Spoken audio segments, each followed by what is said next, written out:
This podcast is made for fun and is not subsidized.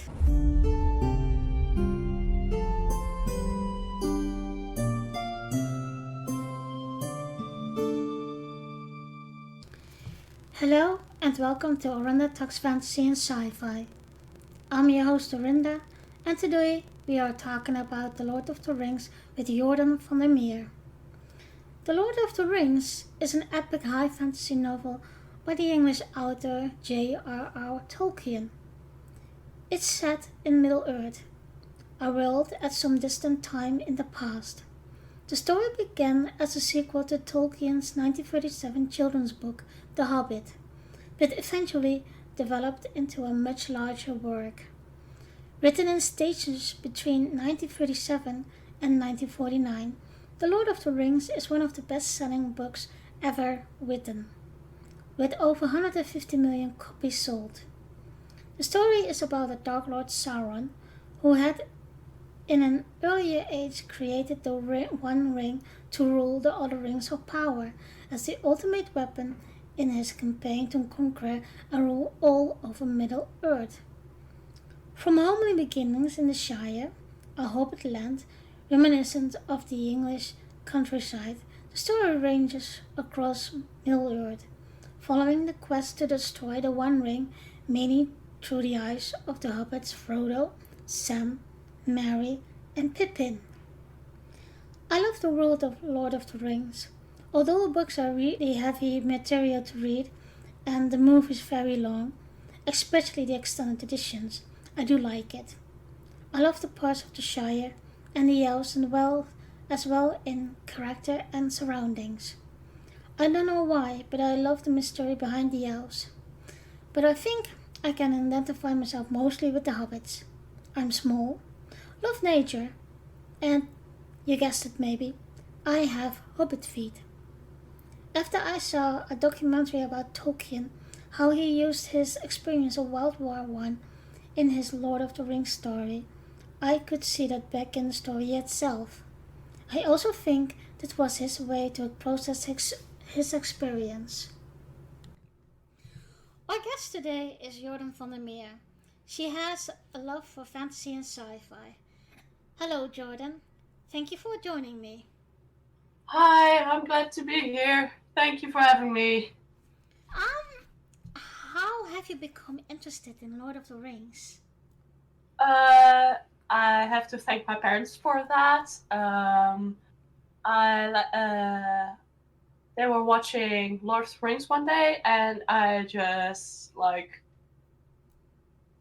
to watch it with them because I was interested in it, and thanks to that, I fell in love with it. And how old were you then at the time? Oh boy, how old was I? I don't remember.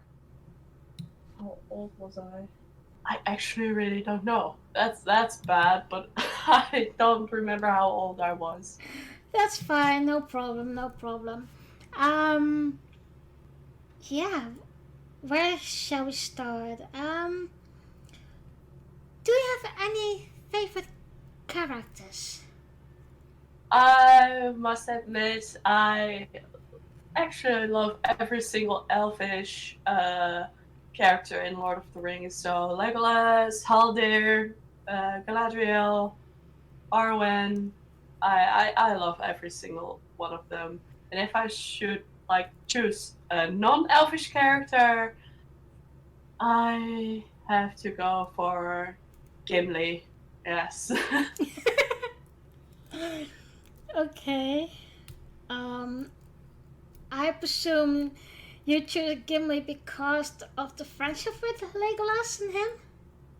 Yeah, you're right there. Yeah, I just love the growing friendship between the two in the films.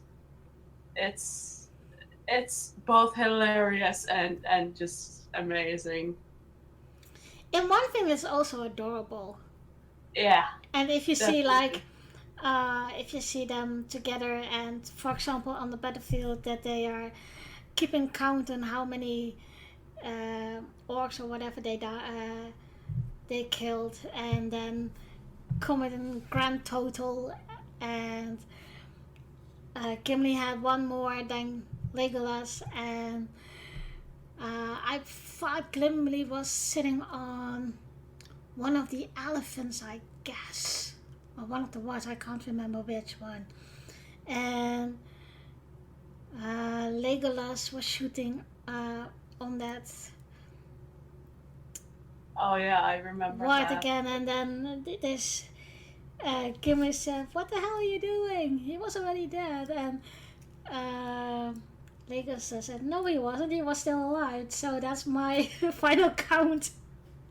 Yep. Or the one like where like Legolas kills like the elephant and Gimli is like, well, it still counts as one. What? Yeah, Oh, they have a hilarious friendship at the end, and I don't know if you have read the books also, but um, in the books is so much more of this friendship between Gimli and Legolas than in the movies. wasn't it like that Gimli was allowed to go with Legolas to the Undying Lands? Only I because he was such a good friends with I Legolas can't and the others. remember. I can't remember.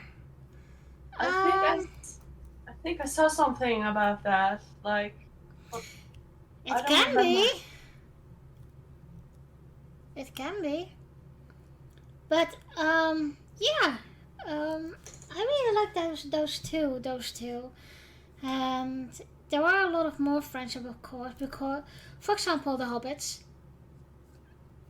Merry and Pippin, are of course. Yeah, oh yeah, I love those two clowns.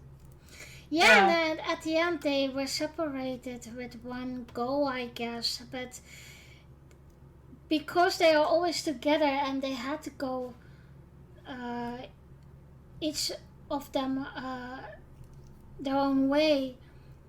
In one way, I think that suits them too to be separated. They've grown a lot. Yes, they had to like they. I think because they got separated, they just realized that the importance of this whole quest. Yeah, I think that's So at yeah, the end they understood how serious it was. yeah. So yeah, I think that they because they got separate. I think that's like a good thing. It was sad to see them separated, but But you um, could see always that Meriadoc was more the serious one of those two, and when Pippin took a look at the was that the parrot there? That's called like that, the glass bowl of Saruman. I think But it is. yeah, and after that, when Gandalf said we need to go to Gondor, that's the first time you see Peregrine thinking of, oh hell, what the hell did I do? And this is serious. And he didn't Yeah, want to separate it from Mary, but they had to. yeah. That was yeah. As I said before, that was a good thing. Do you remember that? Oh, that's by the way in the Hobbit. But when they are with, oh no, that's also in the Lord of the Rings. When they were with Treebird and Beard, and they were at that little stream, and Peregrine drank out there, that he was growing and he was bigger than Mary. That was a nice piece as well. Like, hey, you're bigger than me. That can't be I think true. I remember a thing like that. Yes. It's like some kind of a brotherly thing of, hey, I'm bigger than you, like a bird. So, what do you think about the storyline of The Lord of the Rings? Because I have seen the extended versions and read the books. It's quite heavy material. Yeah, I have seen like the normal, like the cinematic version. I've seen the extended version like a long time ago, and I remember that it was a lot to go through. So much, so many details. It was so detailed, and Well, in one way, I, that was good because when I read the books, it's so super detailed, and that's what well one of the thing it makes it very heavy to read. But for the screen, for the filmmakers, it was like a Bible because they could create everything what Tolkien wrote and how he imagined it. yeah, just to the tiniest details, he could just tweak things and like the descriptions just it just what it made made everything easier for the filmmakers to like how can I say that to like um make it all like real to visualize it. Yeah, and that is for the movie as well. It's sometimes you got a lot of large locations, and I remember when I watched the behind the scene things, they created a they created the Shire Yep. in full scale, etc. So that was what I really love about it. Was just you could be like in there, and that is one of things that's still on my bucket list. Is when I'm going to New Zealand, I like to visit those locations. Oh yeah, that would be amazing to like see the Shire, but also see the misty mountains. That would be beautiful. But Yeah, that also shows how many different sides New Zealand has. Like it has this green and luscious fields, but it also has this high mountains and forests. It's really cool. well, I think the directors of the movies, they have really did a good job to find those locations, Oh yeah, definitely. and not only to make it how it is in the books, but also in we people can more see the reality behind the fantasy. Yeah, yeah, exactly. It gives you the feeling like, oh, maybe the magic does exist. It wouldn't be weird, for example, to be in cosplay there because you take part Yeah, of the scenery. yeah, exactly. It's like, well, oh, well, there you have another person who has seen Lord of the Rings, and I think everyone. Well, I'm not sure there if people live in those parts of New Zealand, but What I read somewhere is that they have left um, Hobbiton for real there where Frodo and Bilbo Baggins live. And there are actually people living there in the oh Hobbit wow, Hole. oh wow, So, that sounds like a dream yeah, living there. ultimate dream. Wow. And I also believe that they actually that you can as a tourist visit there, and those people will be in costume, and so you will be real in the Shire and Hobbiton. Oh, that's really awesome. So this will be a touristic spot there. Oh, I'd love to go there in the in the future. Talked about the story, a little bit of the storyline. The storyline, of course, is the ultimate storyline of good and bad. Yeah, Um, so we can say the hobbits, the elves, and the wizard are the good guys, and Sauron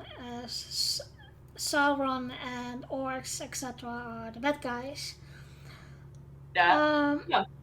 do you think that this also will be a great example for children to learn what good and bad is?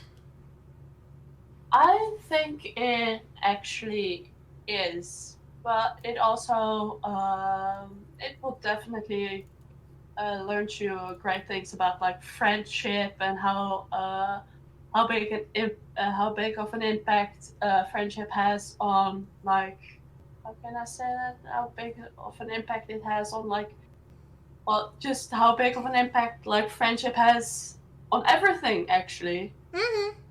Um, And for and example, you can take that scene of when they are the fellowship went lost Gandalf in Mora, and they went to Galahad to go to Lady Galadriel. yeah, And the first scene you saw when Galadriel went into their heads, they you could see the fighting of the fellowship. yeah, yeah, you could definitely see the grief, and especially after the part in where they lost Gandalf in the Mines of Moria.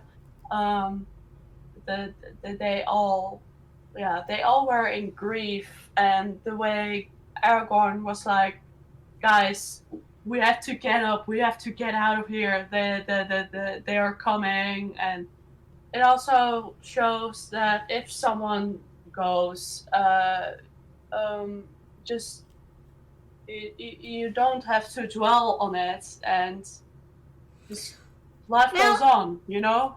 yeah, but I think also that it is more like, yes, uh, something happened bad, but pick yourself up. And for the story, of course, it's like the enemies are coming, so we need to go. Yeah, exactly. But also, what you said when they got to Galadriel, and she looked in everyone's minds, and the way Boromir responded to that, she read his mind, and she made, I think she made him realize how his his His greed is, mistake. yeah, And you could see that also later on he doomed himself uh, to that because he was fighting for the hobbits and protected them, and later on you could see that he really was remorseful for with it. yeah, exactly, and he felt bad for the way he was, and although he kind of scared me, um, for the way he went after Frodo in the woods. Yeah, yeah, yeah. Like, oh god, he's going crazy, he's going nuts, and The only then one who really put a fight against the ring, and I'm putting this. Sorry, guys, I'm putting this wrongly in words, but that's because I'm still thinking in Dutch, and then I have to retranslate it in English, and sometimes I can't find the words in English. But so only Aragorn is the only one who defeated the test in with the One Ring.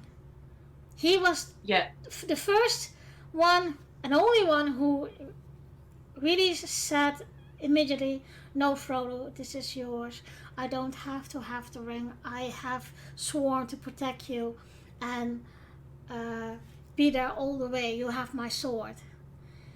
yes, exactly, and I think if Aragorn would have like taken the ring, I think that would change like the whole thing.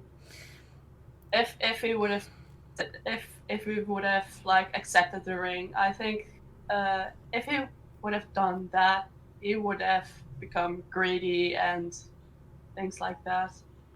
Well, that is just what the ring also shows you, of course. He is showing you the bad version of yourself. Yeah. And you could see that with Galadriel in a big way because she became the dark uh, queen. Yeah. Oh, And that was scary. yeah, they made that very well, I guess, because that's one of the moments that you see how dangerous that one ring is. Oh yeah, and definitely in the hands of an already very powerful person like Galadriel. Yeah, that would have just been like complete chaos. Complete chaos. Yeah, and I think also, but I do think Galadriel is really mysterious in that way because you've seen her very in the light, but you also see her in the dark because, and I'm not talking about when she sees the ring or whatever, but I mean, she has a shadow thingy, if I can say it like that. It's not, she's not totally in the light. Yeah, it's like yeah. I know. I can see what you mean. Yes, she's like always in this sort of shadowy, um, like yeah. She also always has this kind of shadow over her, And and it's, maybe it's because of it has something to do with Sauron, but I'm not really sure.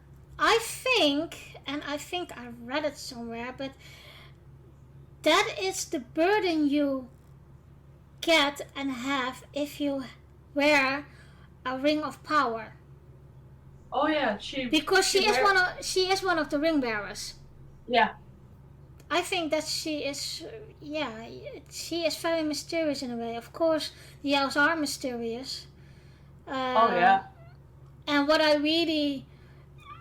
remember when the first time I saw that scene with when Lord Elrond told Gandalf that the mankind was weak because 3,000 years when he went into battle and with Isildur and Isildur kept the One Ring for himself and Oh yeah. he was he was he had brought him to the Mount Dooms of fire to destroy it.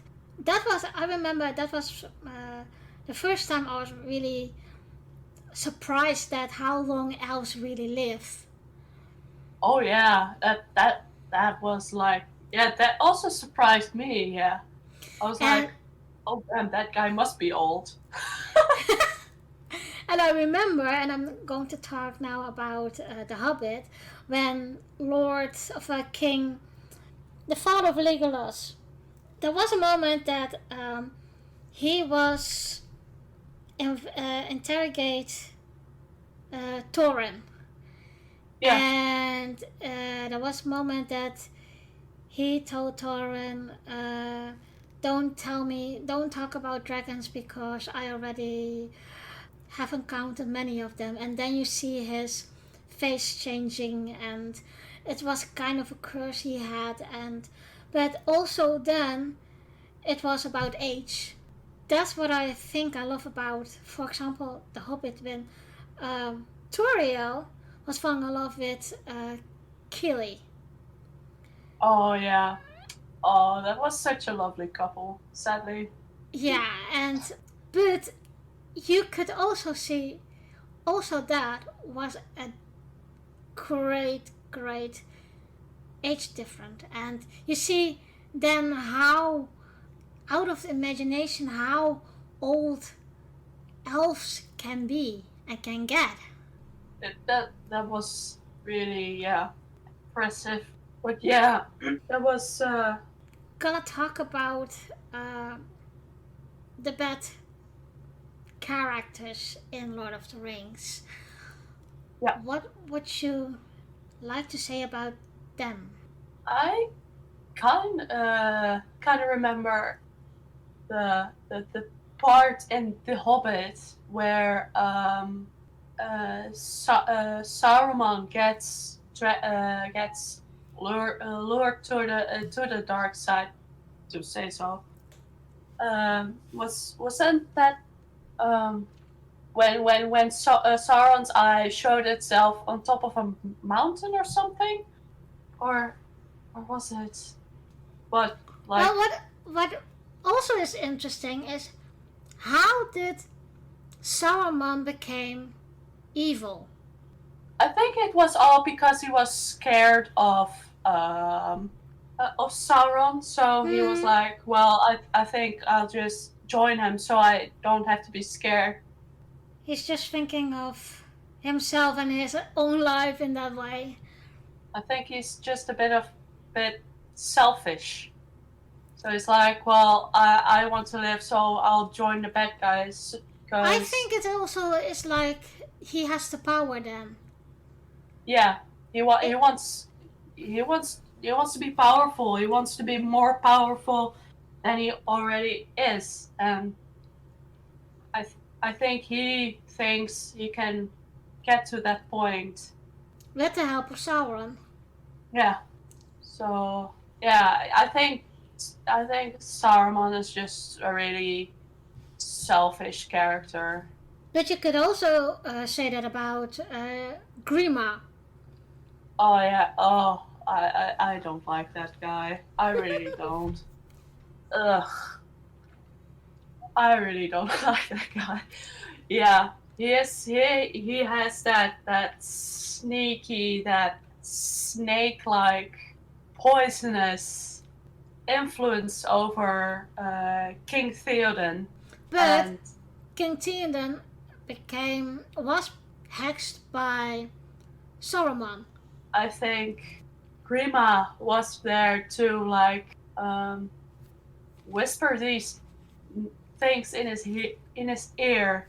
Mm-hmm. So as like the things Saruman told Grima, like, oh yeah, you have to tell the king these things, so like I can have like power over Rohan, if you know what I mean. Like, how can I say this? My brain is also processing right now.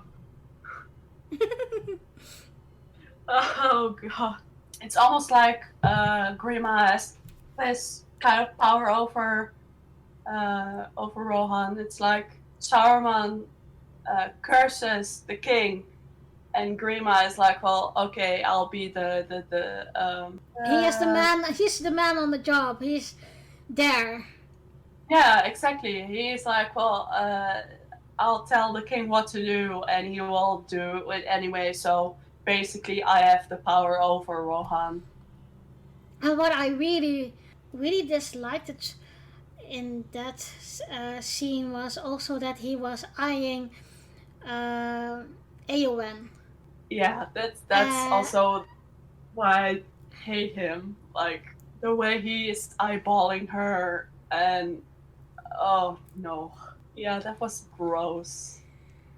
if I, if you could choose, well, choose is a wrong word. Let us say, what villain did you like the most, or was one of the most impressive character that you say, um, okay, I love the good side, but you have to be a villain because there is, of course, good and bad. But what I mean is, do you have any sympathy for one of the villains? I think I think I have a little bit of sympathy for Saruman.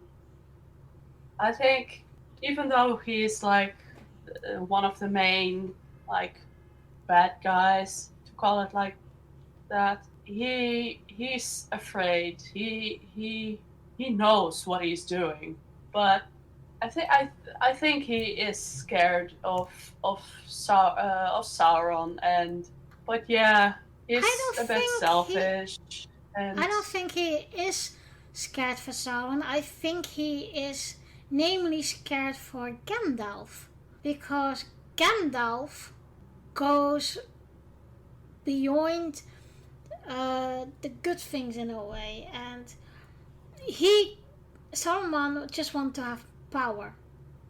oh yeah, that's also a way you. That's also a way. Yes, I think. Yeah, he could be. Yeah, I think he's scared of Gandalf. Maybe even a bit jealous. I Yeah, think yeah, maybe yeah. because yeah, because I think Saruman knows in a way that Gandalf is stronger than him, Mm-hmm. Yeah, that was a and he just wants to stop him and just lock him away so he doesn't have to worry about Gandalf anymore. mm-hmm. So yeah, That take was also, of course. I do think that the whole wizard in the Lord of the Rings is also very mysterious, but also very. No, I don't want to say fake, but more like it is there, but we don't see a lot of it. as in their magic. Yeah, If you, I think you can connect it a bit to like the real life um, wizards, or yeah, like there is something about them, but we don't know what it is. The only thing we know is they can do certain things, but we don't know if it's real. We don't know if it's fake. What it, yeah. do you think if we see certain things like I just said, more magic from the wizards, it would. I think it would be a totally different story. Yeah, there's like this one battle between Gandalf and Saruman, and it's only just slamming each other around in the room, just before Gandalf gets thrown up in the air somewhere on top of a tower where he gets stuck basically. But it's only just throwing each other against the wall underground. It's nothing really epic like throwing with fire or Like you see in Harry Potter, for example. yeah, or like use lightning, or it has like kind of I a think he big. kept. I think Tolkien kept it that way because it was more um, told from the eyes of the Hobbit, Yeah, and the Hobbits telling, really telling the story, because they are also ended up separated. They um, will tell you from another perspective, as if it was just one head character, and all the other characters are there. They have a big role, but it isn't that big role that they are telling the story. And that's what I like about in the beginning when the story begins. It's Galadriel who is telling the story. Of course, after a while, Bilbo, who is writing that book, is telling the story for an adventurous hobbit that for the next generations, of course. that I think that maybe also the reason why nothing really epic happened between Gandalf and Saruman is because, uh, as you said, if the story was told from the perspective of Frodo, he couldn't have seen it because he wasn't there. Yeah. So it's like, well, maybe this could have happened, maybe that could have happened. Yeah, it was all maybe a guess, or if he has heard it from like Gandalf himself that it went like that. So, Okay, last question. If you could live in Middle Earth, where would you like to live and what species would you be? well, uh, definitely Rivendell, and I would be an elf, of course. Uh, Not only are they beautiful, but they are incredibly smart, and um, the whole vibe of Rivendell is so it's both beautiful and mysterious. Really has that fantasy vibe over it, and I just love that. I remember the first time seeing Rivendell, and I was like, oh wow, this is beautiful. It is. They really made it beautiful. Yeah, it's like You are in a the fantasy world then. It's not even Middle Earth or whatever, but yeah, it's. I think it's shows you the real imagination what you could have elven city of an elf city. They made Rivendell that beautiful. It's look like you're are really there, and it's like a real elven city from your imagination. Oh yeah, definitely. Yes. It was yeah, it looks so it looks like it's straight out of a fairy tale, but also something that could be real. Like it's right on the edge. Like, well, of course it has elves, so it couldn't be real, but it's still like it looks real. Well, And well, thank you, Jordan, for being my guest today, and I hope to talk to you again in another episode. yeah, I had lots of fun. I really enjoyed being here.